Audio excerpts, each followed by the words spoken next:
Good afternoon and welcome to our Sculptform webinar, Placemaking Design for Keeping Cities Alive. We're going to start, and first of all I wanted to acknowledge the traditional owners of the land and pay respect to their elders past and present. We're going to hand over to our wonderful speakers in a moment. I'll take you through the agenda, what we'll cover today. Oops. Went a bit too far. So a little bit of housekeeping first, and also we will cover Sculptform in public places, some wonderful projects that we worked on, and then we'll pass you over to Gilbert, Dominique and Anne to take over their presentations. We'll have some time for Q&A towards the end and discussion. So if you have questions, please do let us know. Placemaking is all about community engagement, so we do hope that you will engage in conversation. Please let us know where you're from, say hello, and feel free to have conversations between yourselves. If you have questions for specific presenters, please use the questions tab, and if you can address your question with the first letter of the presenter you'd like to speak to, just to make sure that we can actually get to those questions. We will also do a follow-up email after this event, so don't worry if you miss out. You will get a recording of the event so you can go over some details. You will get contact details if you'd like to ask some more questions, and the questions in the questions tab that we don't get to in this particular event will be answered in the email. For those of you that know, Sculptform hospitality is very much at the heart of our business. So normally we would love to welcome you in our design studio in Melbourne CBD, which of course unfortunately is closed at this time. But we'd still like somebody to at least enjoy a beverage. So we will be drawing out a winner for a wonderful hamper towards the end of the presentation. So they'll be drawing out from people asking questions. So if you're doing that, make sure you stay towards the end so we can call out your name and grab your address and send that out to you. So that's it for today.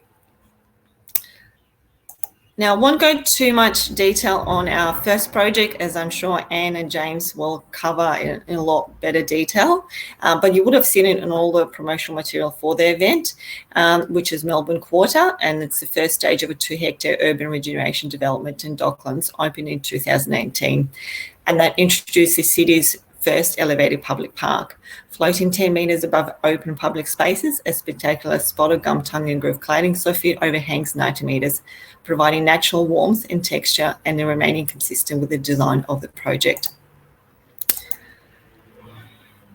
Jumping ahead. And the second one that we wanted to mention, a project which we worked on quite extensively, which is the Malta award-winning Arcadia Apartments, design in collaboration between DKO Architecture and Breathe Architecture. Building a sense of community was quite a significant part of this design, achieved through establishing communal spaces in each of the 4 unique buildings for the residents of the 152 apartments to interact.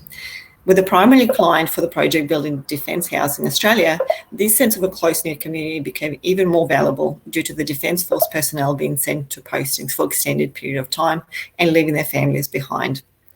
In the communal spaces, timber was chosen as ideal material due to its authenticity and natural warmth.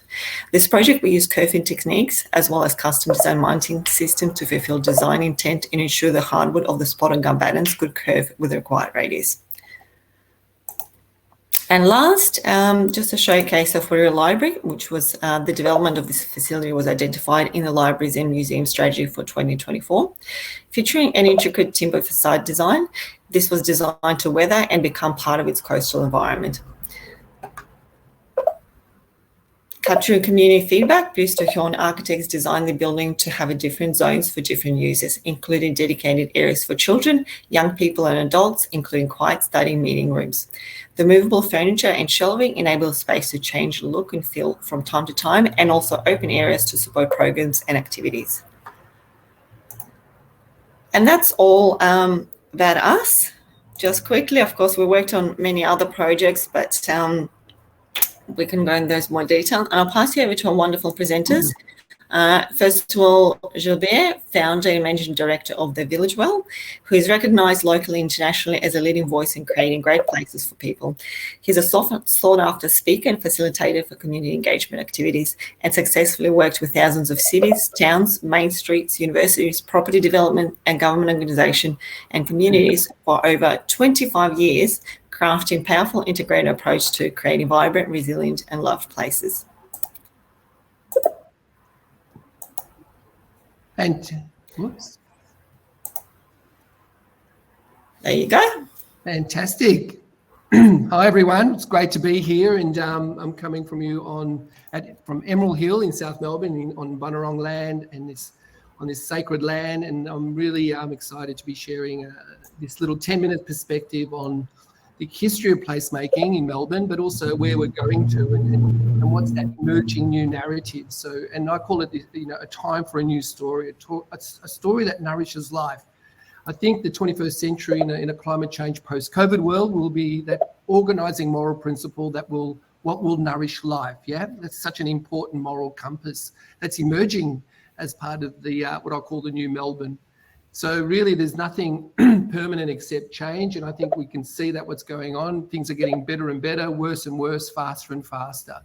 Extraordinary comment, isn't it? But there's some really cool stuff happening, and there's some really uncool stuff happening. But it's the movement and the speed of this that's really unsettling a whole heap of what is a city and what it is to be humans in our great city, especially in Melbourne.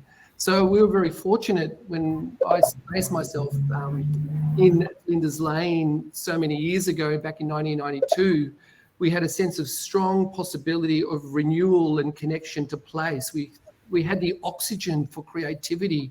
The we was stronger than the me, and we had to give it a go, experimental culture. But this was really created by Postcode 3000, the change of liquor licensing, public space renewal programs by Young Gell and Rob Adams, and that really created the conditions for this creativity, which I think is so exciting now.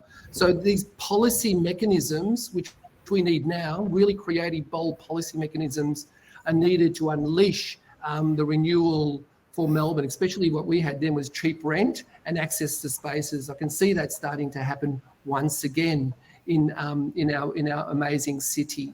But what we are seeing is the emergence of a new local, I call this a new and old story of place, and it was always embedded in Melbourne's DNA. But what we are seeing when we're working with about 10 projects in the city of Melbourne at the moment under its renewal framework is that deep sense of the search for authenticity and that sense of meaning and connection to place. And I think in this COVID has really rocked our moral frameworks and foundations. And I call it a new spirituality of place, that quality of life matters, and finding that sacred balance. You can see that emergence of what I call a citizen consumer, consumers that are understanding their spaces, their parks, their local environments, their local traders around, and driven a lot by millennials and Gen Z around that conscious consumption. And obviously that connection to outdoors is so critical. And then that radical change of work will never be the same. So we're starting to see this new hybrid model, and we're working with about 6 towers in the city at the moment, and some of them have an acre foyer. But the importance of ground planes are becoming critical for the city owners of buildings and also citizens as a whole. So place matters, your neighbours matters, streets and public space becomes the anchor. And I think there's a new term in that. How does our libraries and our cultural, our civic, our public spaces and our parks become anchors once more in our public life? So traders becoming what I call the placemakers. And as they go through this torrid time in COVID, they're going to come back even stronger and become really the glue of our communities, especially our wellness and mental health. And this hyper-localism is about villaging. And as we're working with places like the city of Stonington, and we're seeing Greville Street and Beatty Avenue in Armidale becoming more semi-permanent places where outdoor dining are becoming permanent features over the summer months. So that would never have been the case some years ago, where you couldn't touch a car park in the city. So radical shifts. So I always talk about these 3 emergent big moves and big ideas in this COVID period that Melburnians have always been open to. And I think we are a city of villages and a city of neighbourhoods. Back in 92, we didn't have the population. Now we've got an extraordinary city population, but also a lot of people from the burbs who want to come back to the cities. So we need to create that string of pearls experiences, around villages and neighbourhoods, from, the Greek precinct to the laneways to all docklands. All of these elements become villages in themselves, including these towers and their ground planes and frontages that need to open up to activate our city streets and edges.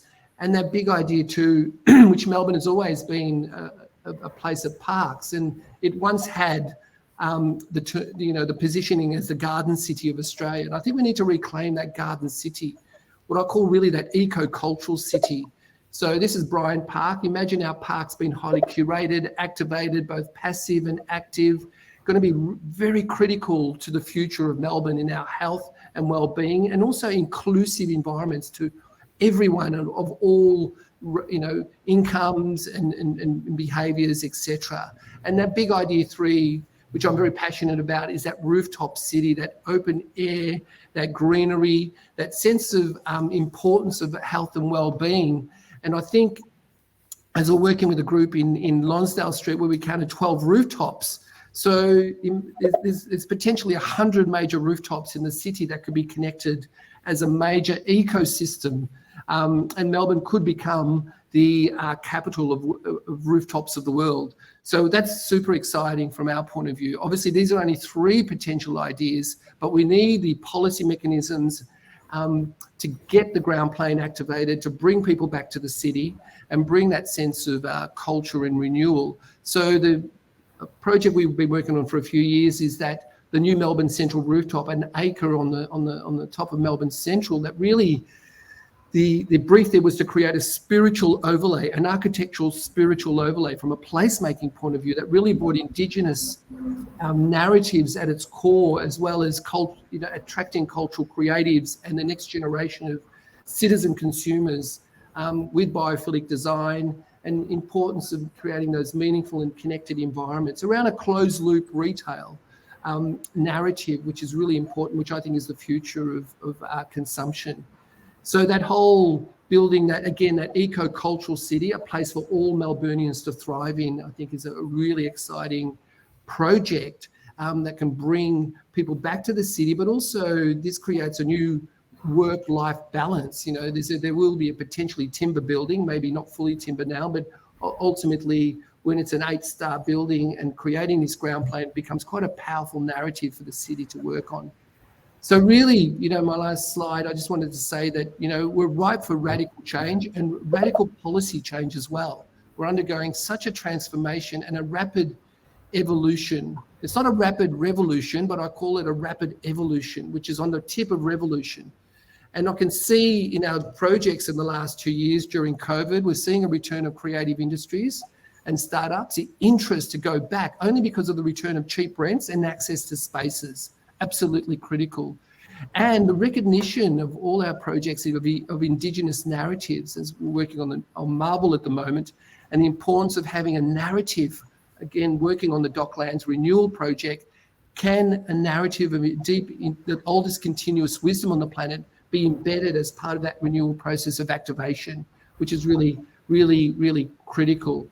And as you can see, those precincts we've been working with, the laneways, the city precincts, the Carlton precinct, Lygon Street and the Greek precinct, all these little precincts become powerful villages in themselves around what I call that cultural renewal 2.0. We had that 1.0 cultural renewal in the 80s and 90s, and I think it's a 2.0 now, that will bring in a real different overlay of place. So very, very exciting. And I think the other thing there is that connecting the Docklands back to the city, real critical elements. It is a new story of place, and it is the care also for the most vulnerable, parts of our communities. We need to be kind, compassionate, insightful, and caring in this time as architects and developers.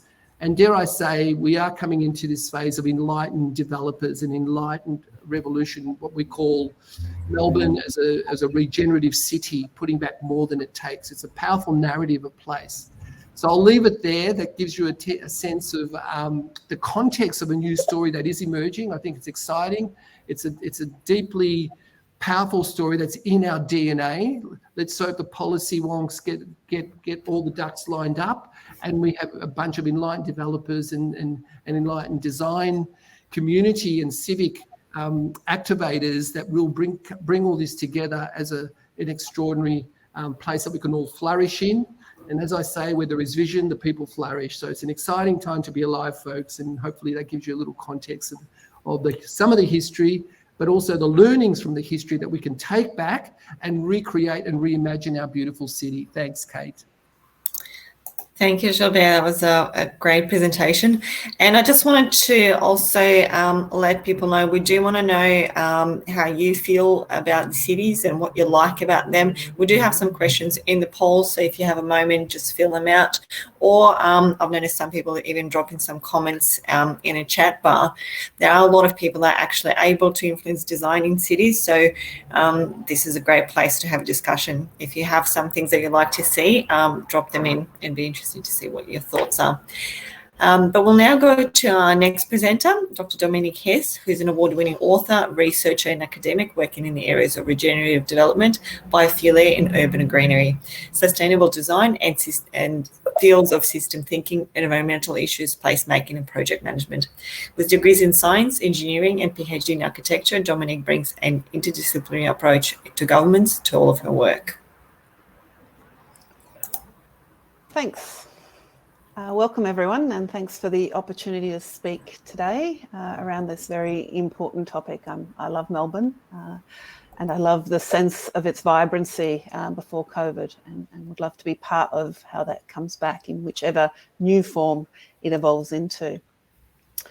So I was going to start with thinking about the role of cities, the role of Melbourne, and then move into, so what do people need from their cities and what do they need now during COVID times, and then pose some challenging questions around what we need to think about, therefore delivering over the next 5 years of recovery. So you may not know this, but Melbourne is a city of innovation and a city of firsts internationally.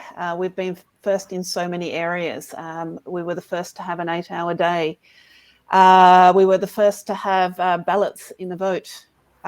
We were the first to have the steerable telescope, and the Children's Hospital was the first as well. CH2 was the first 5-star building that drove the green building revolution here in Australia.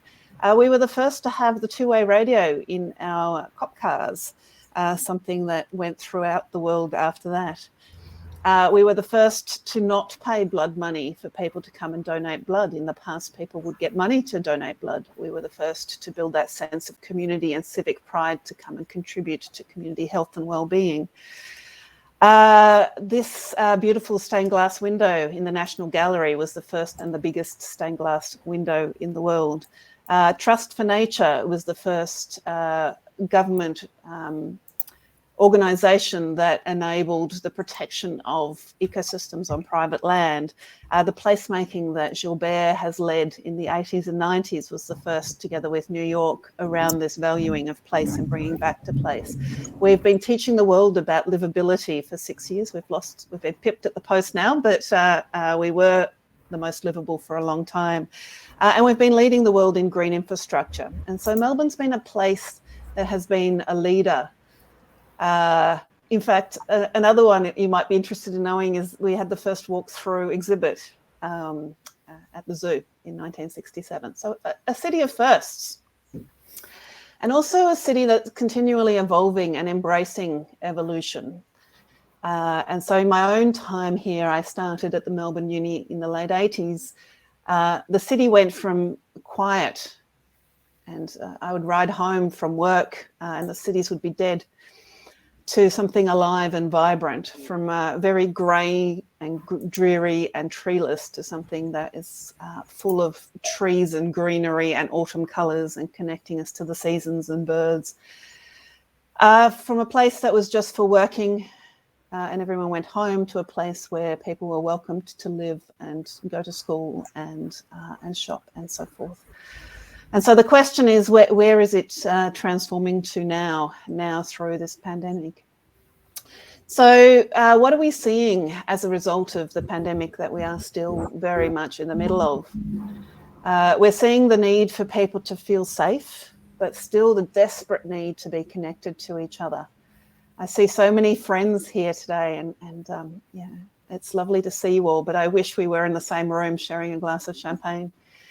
we desperately want to connect to nature and be able to go to the beach and be able to go to the forests, but sometimes only able to go to our rooftops, our decks, or our gardens. We want that shared experience beyond our screens to feel that sense of belonging, that sense of control and purpose. And what this means is that the way that we are consuming our cities is changing. We want a more personal, experience-based, intimate, special, safe, meaningful experience. So as we think about our cities and think about how we come back from this pandemic, we need to think about those aspects of holding people safe, but allowing connection, connecting to nature, allowing experience, belonging, attachment. How do we bring all of those? We won't be able to have, at least in the short term, the really busy markets, the really busy events. We will need to slowly, not potentially we could, because we'd all be have our vaccinations and so forth, but there is a fear in all of us in connecting. So how do we create the temporary spaces in our cities that will entice people back but hold them safe, have that distance? And I think there might be a need to sprawl, have more public, more outdoor dining, more things where people can be together but safely apart. And so what does that mean for our markets? The wonderful night market that Gilbert was part of the initiation of that. What does that mean in the future where we don't want to be in crowded spaces? What does it mean for our shopping centres and our food courts and our cafes and our sporting events and our concerts? How do we slowly build that confidence to be together again, which we yearn for, but are afraid at the same time? And these are the questions that us as designers could explore today, and you in your practice. How do we slowly create those experiences that help people feel safe and connect, and bring us back together to show the world what is possible in a thriving city like Melbourne? And so I think part of it is not just about, today's talk was about how do we keep our cities alive. I think possibly we should be a little bit more ambitious and think about how do we help the cities thrive. What is their new vitality? If their new vitality is no longer thousands, millions of people wandering around at white night or during New Year's Eve, what new thing will demonstrate that vitality for us? How do we connect people? Well, there might be something in what placemaking does, which is create that agency, that people feel connected and belonging and responsible for how things are going. How do we co-design what the future looks like? And if we look at regenerative development and placemaking, you tend to start small. So rather than trying to apply ideas across the whole city, it might be an idea of having niches, lots of little things where things are being tried out, where you bring communities together to try out how they would like to feel safe within the city. We need to slowly build up the trust to come back until we feel comfortable to be in a crowded space. I know now when I see those photos of crowds, I shudder. I couldn't imagine 2 years ago. That would have been great. I would have been there jumping and bopping around in concerts. Now I couldn't imagine feeling comfortable there. So how do we bring back that sense of confidence of being together?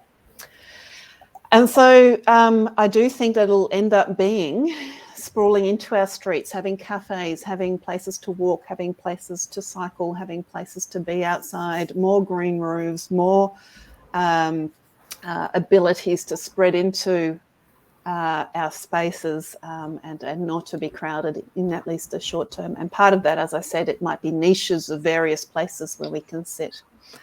But I don't know what the solution is. And there are 100 very smart people on this call, and I look forward to discussing it with us all. Oops, wrong button. Thank you.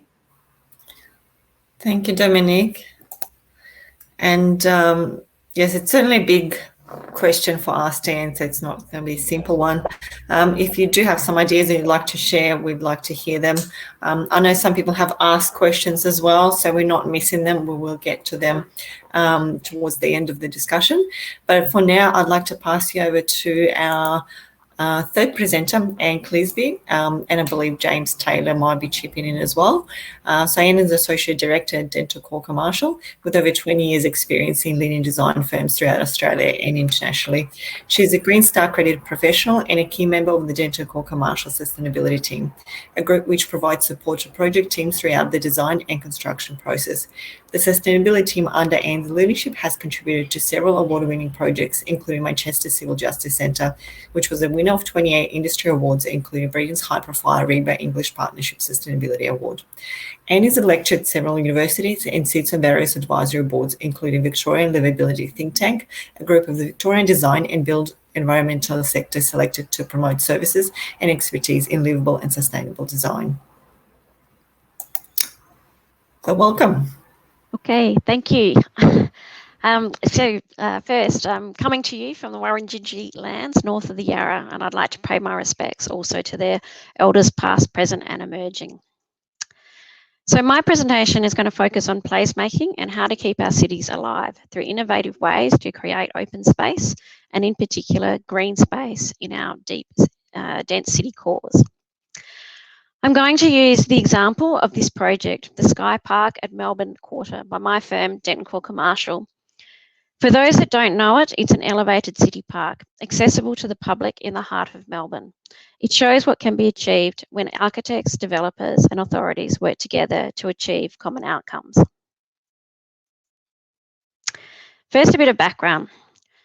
This is our site in 2012. On Collins Street, heading south towards Docklands, with Southern Cross Stadium across the road and Docklands or Marvel Stadium in the rear, with the CBD in the bottom right corner. Fast forward to 2018. Dense towers have sprung up, and there in the middle, we managed to carve out a little green park. It's just stage one and will be bigger, but it's an important beginning, not just for our site, but hopefully for the future of our cities. So why is green space so important for placemaking and for keeping our cities alive? These slides come from Melbourne City Council, specifically from Kelly Herzog, who has a great job description as Senior Urban Forester with Melbourne City Council. This slide shows Melbourne City Centre in 1988. Population was just shy of 40,000. Green coverage close to 25%. Fast forward to 2009, 10 years later. Population has doubled to almost 95,000, but our green coverage has almost halved. So basically, we are putting more people into city centres, and this is happening across Australia, not just in Melbourne, but it is at the expense of trees, vegetation and greenery. And it is happening at a time when our cities are getting hotter, so losing the cooling benefit of tree coverage is a problem that's not really being addressed. And we are talking about the 21st century here, not federation when it was just accepted that land and vegetation would be cleared. This is happening in our lifetime now, and it's really not acceptable. But does it have to be this way? This is Singapore, year 1986. Population is close to 3 million, so quite a lot denser than at Melbourne City Centre. Green coverage is about 35%, not bad. But what's really exciting is what they have achieved in 10 years. 2007, population has increased to almost 5 million, but their green space has gone from 35% to nearly 50% in the same period. Sure, they have a tropical climate and it's easier to grow stuff, but so do some of our Australian cities, and we are still going backwards and losing habitat. But it does show what is possible when architects, planners, developers and regulators work together. So building on today's discussion about placemaking and keeping our cities alive, this was my architectural practice, Dental Commercial's response to what we can do in our cities right now. So how can we be innovative? How can we increase green and public space in a city where developers want and need to extract the maximum dollar value for every square metre of land? We went up, literally.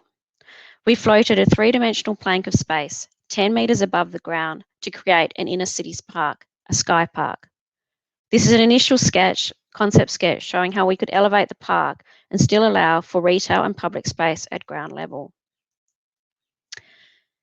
The concept actually came about from our placemaking experience designing major office towers, including this one on Collins Street, only up the other end, the so-called Paris end, at 101 Collins Street. Adjacent is a photo of the podium and shows the reason we first became involved in this project in the 1980s, as clients wanted to infill the existing plaza, which was basically uninhabitable due to significant wind issues caused by the surrounding towers above. We ended up redesigning the whole block and skyscraper tower to address the issue. In fact, a lot of our commercial work in the late 80s and 90s was infilling podiums and wind mitigation to plazas designed during the construction boom of the 80s. This huge expansion of office towers caused significant wind issues at street level, which were very difficult to remedy. So at Melbourne Quarter, we were very concerned when the developer Lendlease requested we alter our master plan, which had a series of smaller towers and Melbourne-centric laneways, into larger, fatter towers fronting onto Collins Street. We understood the changing workplace market at the time requiring larger floor plates from all the workplace and commercial projects we do, but we did not want this to be at the expense of the urban design and ground level experience of the general public.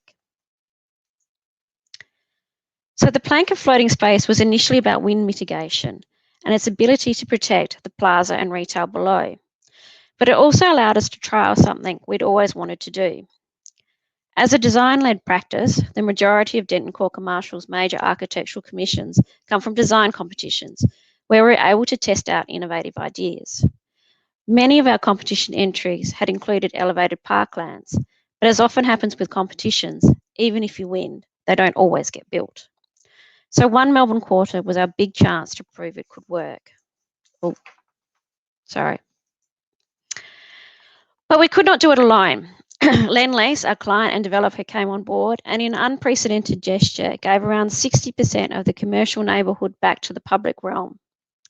This section shows the Sky Park on Collins Street and how it links and provides wind protection to the ground plane and extensive public green space so that all the spaces are intertwined and comfortable places to inhabit. And Melbourne City Council came on board, allowing us to project 1.5 metres into Collins Street for what will eventually become a 90-metre frontage along Collins Street, which is pretty impressive. So we needed something to entice the public up from the plaza below. The curvilinear stair became a focal point and design response. A lot of work went into getting the stair exactly right, with models made to view from every angle. These were the responsibility of my colleague, James Taylor, who was the project architect for the site and responsible for bringing the design concept to reality. He's in the audience today and is happy to answer any technical and construction questions. So finally on site, taking shape during construction and getting a sense of scale.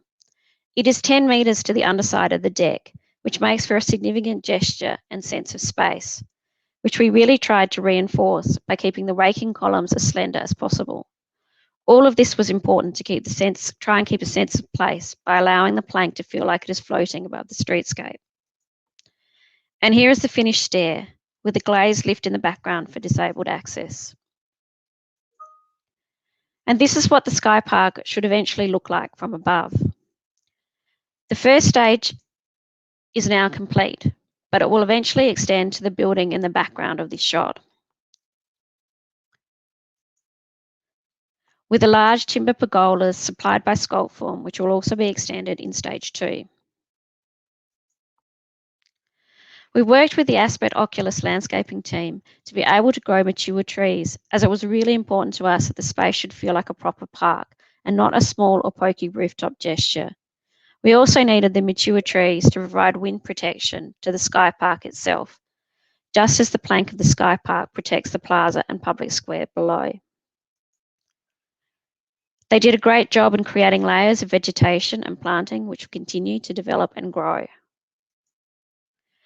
The space is technology rich for new ways of working. Staff from neighbouring offices spill onto the green as an extension to their workplace for team meetings. And although in lockdown it is obviously used less, it still allows for social distancing and fresh air for required workers. But it is also great and equally important for quiet reflection, which in the concrete and glass jungle of this part of the city is totally unexpected. We also wanted open space with real grass that people could sit and lie on, rather than covering the whole space with hard landscaping and plants, to reinforce the idea of a park, but also as humble grass is becoming such a rare and precious thing as our cities become more and more dense. Grass has an egalitarian feel that invites anyone to sit and dwell in the space that we felt was important to fight for. And this was pre-pandemic, but now it also allows for different size groups to socially distance, which is so important. And unlike a lot of rooftop green spaces in the city, this is open to the general public and is very popular at lunchtimes when we are not in lockdown, as there are no other offerings in the area except for commercial food courts. It's a great place to work, study, and have a coffee, and I invite you all to come when we get out of lockdown, of course. And hopefully it provides catalysts to look at new ways to provide green and public space in the city. We need to test the norm, to be innovative and to strive for sustainable outcomes that benefit the community beyond simply looking at commercial returns. And maybe the pandemic has given us pause to reconsider what is really important to us. So much is achievable if developers, architects, authorities and planners work together. We really can rejuvenate our cities. Thank you. Thank you, Anne. It was great to learn a little bit more details. We certainly refer to this project a lot. It's nice to get some more background information. James, I think somebody was asking you a question as well in the questions tab, if you like to respond to them. But I also just wanted to open the panel for discussions. I think we can throw some ideas around. Let me just close the PowerPoint. So I think we all kind of agreed that it's time for a different approach and different activities. There was a question from the audience that asked, what activities do you actually see as the best to activate it? And Gilbert, perhaps you could start out. I know that you're doing a lot of work with the City of Melbourne, whether you want to give those an example or just talk some theoretically. What do you think is best to start the process? Yeah, for sure. Look, I think the importance of reclaiming public space, 80% of Melbourne are actually streets, if you think about it.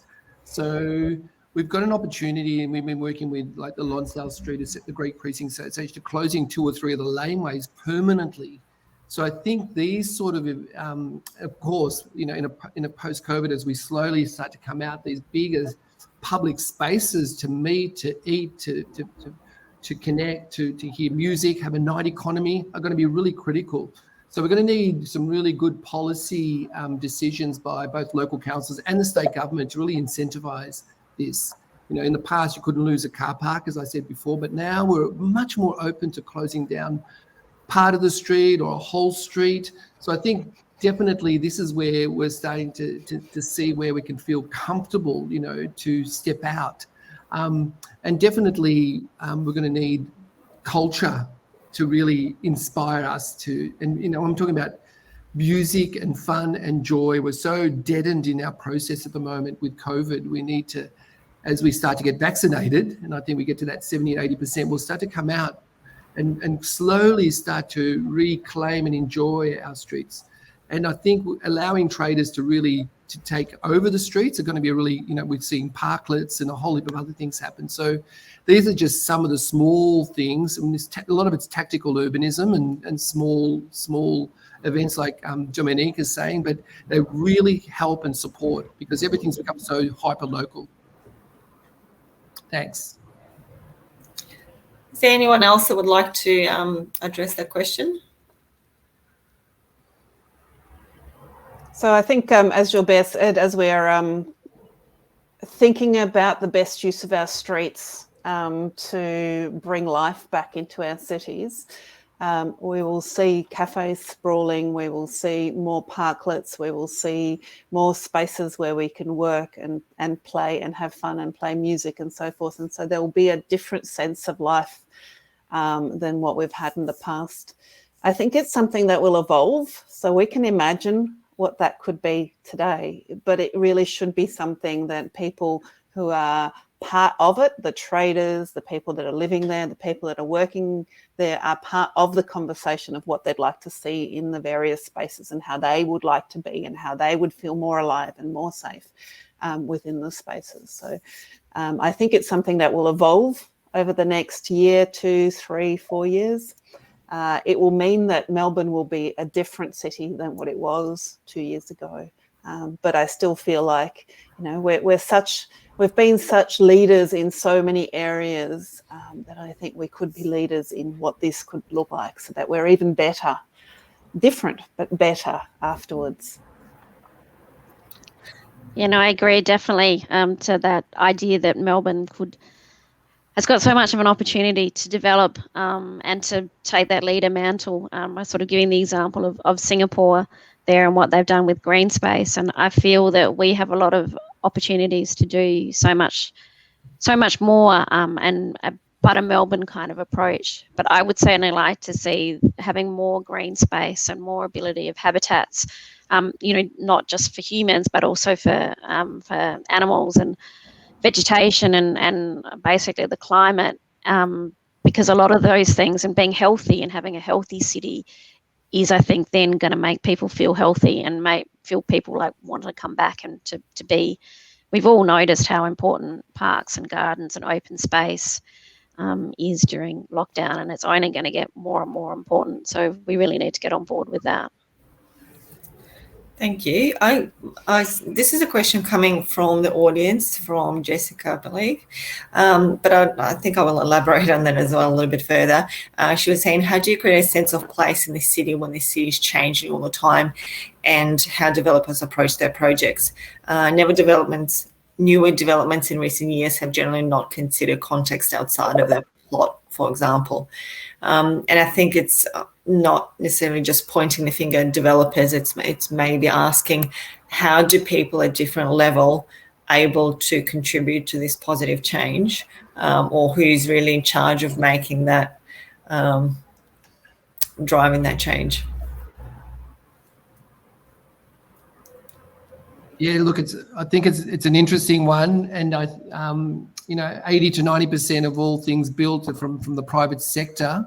I mean, that is changing. The government's really stepped into the space during the COVID period, but I think we do need proper incentives to incentivize good developers and enlightened developers, because we can't afford to go back pre-COVID. You know, those what I call really brutal glass architecture, you know, environments that are so disconnect people from their streets and doesn't look at the context.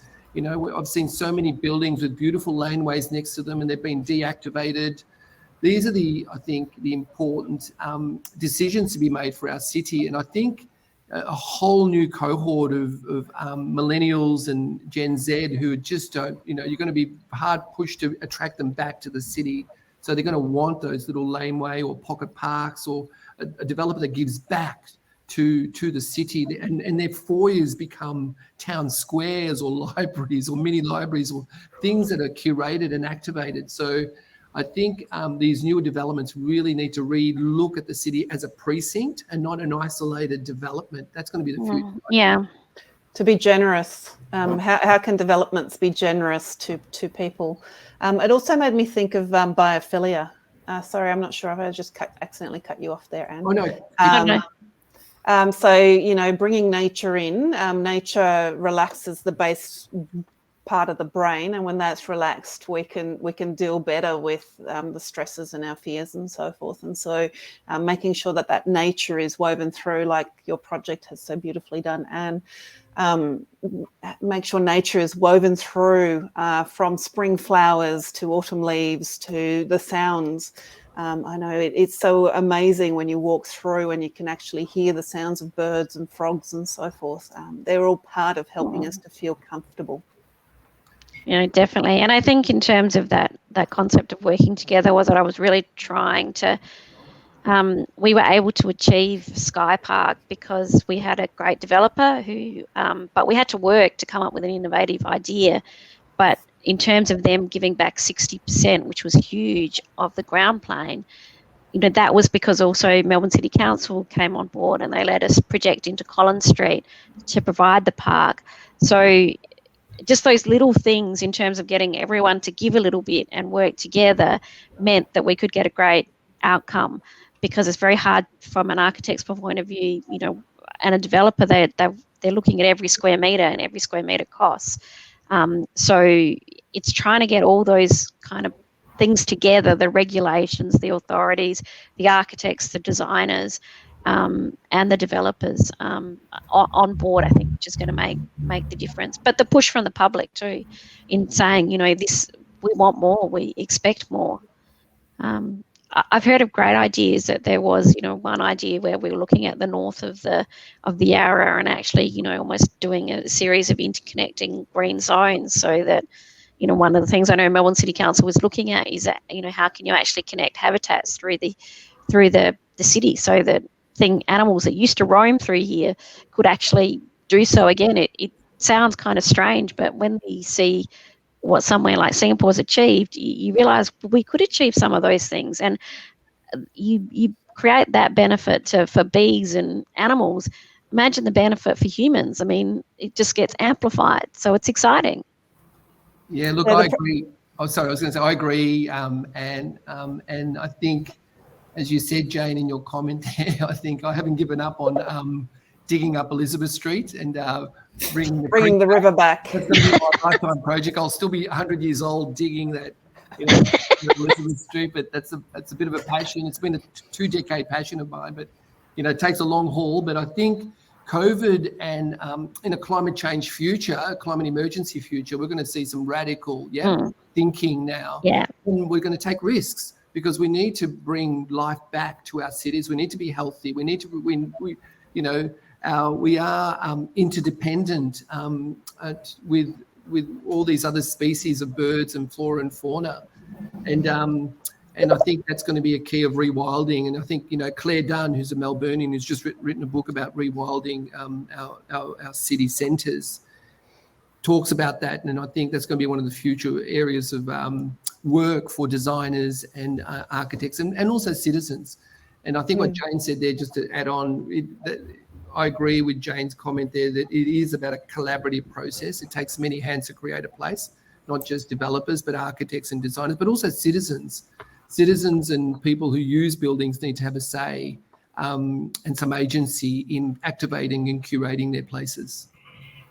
It's interesting, Gilbert, that you were saying, we need to engage with everyone and bring those back. And your bringing back of the river down Elizabeth Street reminded me of the creek, the Bouverie Creek that comes from Melbourne Uni, and that the eels swim up that. And so bringing the animals back. And then that made me think of the project where people are trying to get the Yarra swimmable again, so that people can ride to work, walk to work, run to work, and swim to work.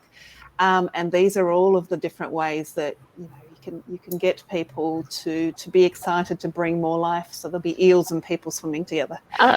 Not to mention the seal that was at Diet Falls. It was amazing. That swam all that way up. I mean, the pandemic in so many ways is kind of in some things it's getting like some nature is coming back, and it's quite fascinating, like that thing about the White Nights where they had all the displays, and they were filming it at night, and all the foxes were out looking at the displays because there were no humans. So it's quite exciting to see what nature is kind of doing. I did see a question that someone asked, did mention about loneliness, and like obviously that's a big issue from the pandemic, and I don't know what the panel thinks about what we could do to try and break down some of those barriers, because like that's a big issue. Yeah, look, I think it's the elephant in the room, Anne, and the only things that I've seen that's helped with that is initiatives by communities. One is in Philadelphia and New York called the Block Captains, and they've got 1,000 block captains, more than 1,000 block captains. Every person, by name. And if something happens, they bring people out. They have street parties, and it's going to be initiatives like that we can curate. Connection. I think it's really important. But it takes a person to know the block, the village full or whatever. But I think there's many of those people have come out of the woodworks looking after some older people, and we need more of that. So I think it's created a level of more compassion and awareness of the most vulnerable in our communities in that time. But there's a lot of work to do in that area because it's such a time bomb, I think. One of the things with bringing life back to the city, and this includes the loneliness aspect, but it includes so many aspects, is to think about what thriving looks like. What does a healthy body look like? What does a healthy city look like? And then designing to bring those systems together. So a healthy city looks like places where there is nature, where there is people, where there is economic exchange, where there is the ability to have meaning. And to bring all of those things together. So I think, if we think about what brings Melbourne to life and then design to support those things to come back, and it might be a matter of not expecting the numbers to be back to pre-pandemic straight away, but actually expecting them to come slowly and actually designing for that. And that will build that momentum and people will hear from others and that word of mouth of the city. Because there are so many people who are lonely but afraid to also be with other people, and so we need to hold them safe on that.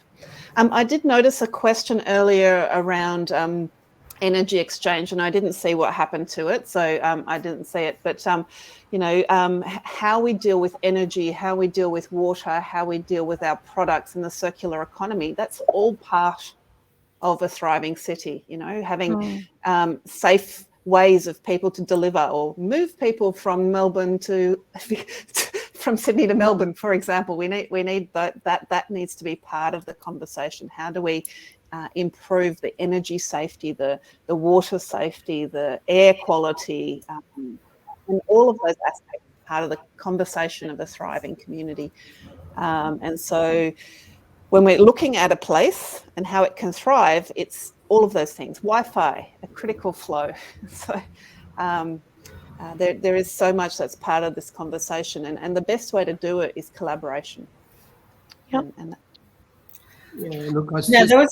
Just wanted to backtrack a little bit. That might be a question more for James. It was asking about the vegetation at Sky Park, whether it was close to what you would normally find in nature, or did you have to specifically find unique species that would actually survive in the tunnel and deal with the winds? And do they attract the same native life as other parklands would?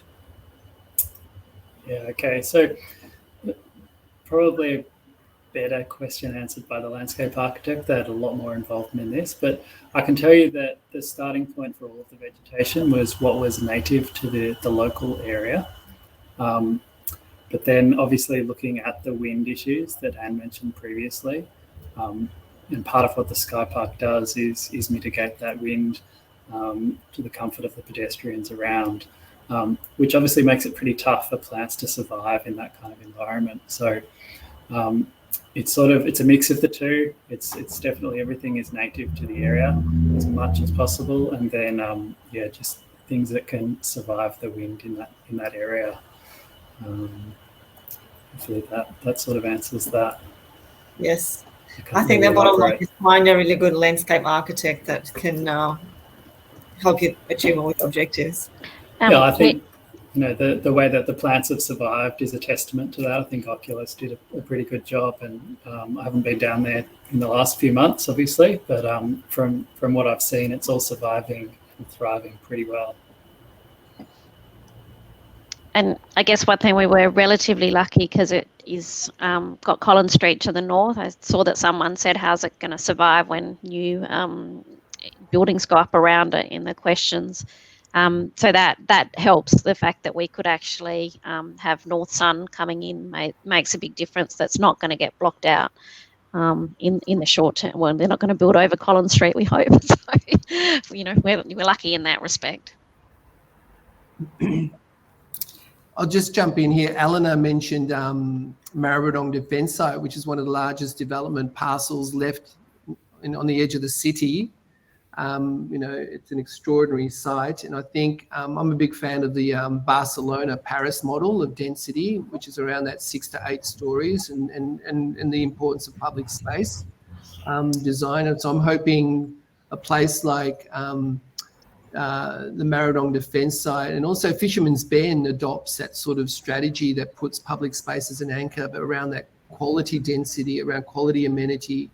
And we do need to increase our, I think, the importance of affordable housing to up to 15% of a development, not the 5 or 8. It's such a big sleeper, and so I just want to throw that in, the importance of growing food, creating community, as well as trying to find that right balance where the developer makes $1 or $2. So important to not lose those opportunities, both in Maribyrnong and Fisherman's Bend, as we grow our city. Thank you. I'm looking, there are some great questions, but they're probably better answered in a different format. That might be a little bit too large to answer here. But I'm also curious, we talked a lot about bringing people back to life, to the city, outdoor dining, being out on the streets. Do you see it changing potentially culturally how we interact? I don't know if you've ever noticed, but I find a lot of people from Southern Europe, for example, coming to Australia, make a comment that, they miss the life because they're used to people being out until 1, 2 o'clock at night time celebrating, and it's a very social environment all the time. Do you see us going that way to fundamentally change how we interact? Oh, that's a little bit too far. It certainly will come back at some stage. It's just a question of when. There will always be nightlife. So obviously, post pandemic, it's hard to imagine what it's going to be like. But yeah, it's kind of strange now. Like I found when I had to travel, and you come out of the last year's lockdown, and I remember going interstate, and people come up and they shake your hand straight away, and it's just a natural thing. And you're suddenly, because you've been in lockdown, you don't do it, or you go to do elbows, but there's a whole different kind of people that have not been experiencing what we're experiencing. So things are kind of different depending on where you are. I was just going to say, we don't have a European piazza mentality like in Paris in Italy, and we have a high street mentality, which is very, very UK, English based. So I think the recent study by Stonington, City of Melbourne, and Yarra Council was an overwhelming close to 75 to 80% of people said they want to see parklets remain in some form.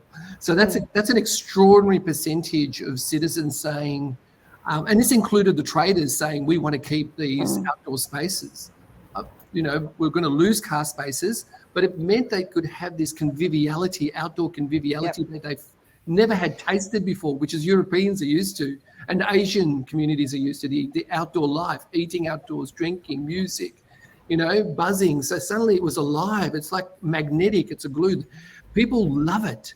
So I think, Kate, there's going to be if the policy mechanisms are right, and some councils are already looking to keep these as permanent, especially during the summer, and close part of the streets, we're going to see a blossoming as we're vaccinated, and maybe eat, drink, and be merry, as they say in the streets. So watch out. It's a revolution of love. Well, that is a very positive idea to finish on, I think. We've just clocked into an hour. I will just ask if anyone has any little closing comments they wish to pass on. Otherwise, to everyone watching, thank you for joining us today. We will email out some contacts, and so if you had other questions, you can follow up as well. I just also wanted to draw our lucky winner of our hamper. I've got Christina Hall. If you're still on the line, if you can drop us a line, just say hello in the chat so we can grab your details. Yes, great. Excellent. We'll be in touch and get your details. Thank you very much. Congrats. And thank you very much to our wonderful presenters. It's been great to hear your thoughts and ideas, and thank you for volunteering your time. I'm sure everyone really enjoyed having this talk and having some motivations and having something to look forward to. Thank you. Yeah, thank you. Thank you so much. Thank you all.